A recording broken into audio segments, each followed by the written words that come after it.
रामपूर आणि बरेली येथील कागदाच्या तावा पतंग 30 ते ₹50. दिल्ली येथील कापडाची चायना पतंग 100 ते ₹300. लहान-मोठ्या 66 आकारांसह विविध कागदाचे रंगीबेरंगी पतंग नागरिकांचे आकर्षण ठरत आहे.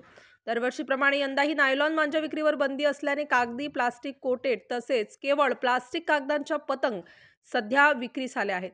पतंगप्रेमींनी नायलॉन मांजाने पतंग उडवू नये असेही आवाहन सामाजिक पर्यावरणप्रेमी यांच्याकडून जनजागृती केली जात असून नायलॉन मांजा अडकून गंभीर दुखापत झाल्याने काहींना जीव गमवावा लागला आहे.